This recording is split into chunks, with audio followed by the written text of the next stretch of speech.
नमस्कार दोस्तों, मैं डॉक्टर विक्रम जैन। इस बार हम देख रहे हैं कि कोविड की दूसरी लहर का प्रकोप बहुत ज़्यादा है। मैं फिर आप लोगों से एक बार ये अपील करना चाहूँगा कि हमें कोविड के मुताबिक अपनी ज़िंदगी को ढालना है, कोविड बिहेवियर पे ज़्यादा ध्यान देना है। हमें एक दूसरे से 2 गज़ की दूरी बनाए रखना है, सैनिटाइज़र का यूज़ करना है, ज़रूरत पड़ने पर ही घर से बाहर निकलना है। हम कोविड से बचेंगे, that is the first treatment जो हम कोविड के खिलाफ अपने आप की कर सकते हैं कि हम कोविड से बचें। फिर भी इसके बावजूद अगर आपको कोई भी तकलीफ हो या ऐसे लक्षण हो जिससे कोविड होने की संभावना हो सकती है तो तुरंत अपनी जांच कराएं।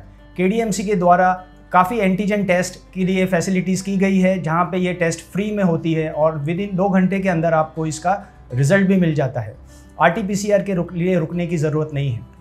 अगर आप पॉजिटिव है तो अपने पूरे परिवार वालों का और अपने आसपास जो आपके कांटेक्ट में आए हैं उनका भी टेस्ट करिए और सभी से आइसोलेट रहिए। टेस्टिंग के दौरान हमें एंटीजन टेस्ट या RT-PCR टेस्ट की ज़रूरत होती है। इसके अलावा हम HRCT स्कैन का भी यानी छाती के स्कैन का भी मदद लेते हैं, पर यह स्कैन अगर आप पहले 5 दिन में कराएंगे तो यह स्कैन नॉर्मल आएगा और इसलिए इसी स्कैन का उपयोग सिर्फ 7वें दिन ही करें, या फिर अगर आपके डॉक्टर किसी कोई कारणवश आपको इस चीज़ की सलाह दे तभी आप CT स्कैन कराएं। अगर आप होम आइसोलेशन के क्राइटेरिया को फुलफ़िल करते हैं तो फिर आप घर पे भी रहकर अपनी ट्रीटमेंट कर सकते हैं। जैसे कि अगर आपके पास सेपरेट रूम और अटैच टॉयलेट बाथरूम है तो आप आपकी ट्रीटमेंट घर पे कर सकते हैं। अगर ना हो तो KDMC द्वारा संचालित कोविड केयर सेंटर में भी जाके अपनी ट्रीटमेंट करा सकते हैं, वहाँ पर भी रह सकते हैं। अच्छी दवाइयाँ वहाँ पर भी उपलब्ध है। अपने फैमिली डॉक्टर की सलाह लेकर होम आइसोलेशन में भी ट्रीटमेंट आप करा सकते हैं। एडमिशन कब करना है? एडमिशन उन्हीं लोगों के लिए ज़रूरी है जिनको या तो घर पे 5 दिन से ज़्यादा कंटिन्यूस बुखार आ रहा हो, सांस लेने में तकलीफ हो या जिनका घर पे ऑक्सीजन लेवल कम हो। होम आइसोलेशन में रहने वाले लोगों को अपनी रोज़ नियमित तौर से दिन में 2 बार 6 मिनट वॉक टेस्ट करना चाहिए। 6 मिनट चल के अपना सैचुरेशन उसके पहले और बाद में देखिए। ऑक्सीजन लेवल में अगर 5% की कमी होती है तो इसका मतलब आपको हॉस्पिटल जाना है। ये सभी चीज़ें ना हो तो आप आपकी ट्रीटमेंट घर पे ही कर सकते हैं। आपको कतई हॉस्पिटल में एडमिट होने की ज़रूरी नहीं है।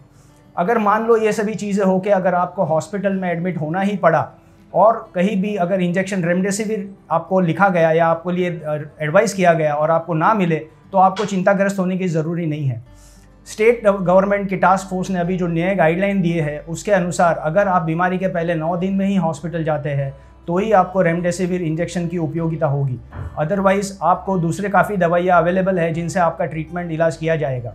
Same thing with plasma. अगर प्लाज्मा थेरेपी आपके लिए एडवाइस किया गया है तो प्लाज्मा थेरेपी के लिए नए निर्देश के अनुसार आपको पहले 5 दिन में ही प्लाज्मा दिया जा सकता है। उसके बाद प्लाज्मा का बहुत ज़्यादा बेनिफिट होता नहीं है। टॉसिलिजुमैब इंजेक्शन के बारे में भी स्टेट टास्क फोर्स ने कड़ी गाइडलाइन दी है। इसके अनुसार टॉसिलिजुमैब इंजेक्शन सिर्फ 1 डोज में ही दिया जा सकता है, वह भी उपयुक्त कारण होने पर। टॉसिलिजुमैब इंजेक्शन के ना मिलने पर भी आपको चिंता करने की ज़रूरत नहीं है। उसके अलावा भी आपके पास कई इलाज के विकल्प मौजूद है।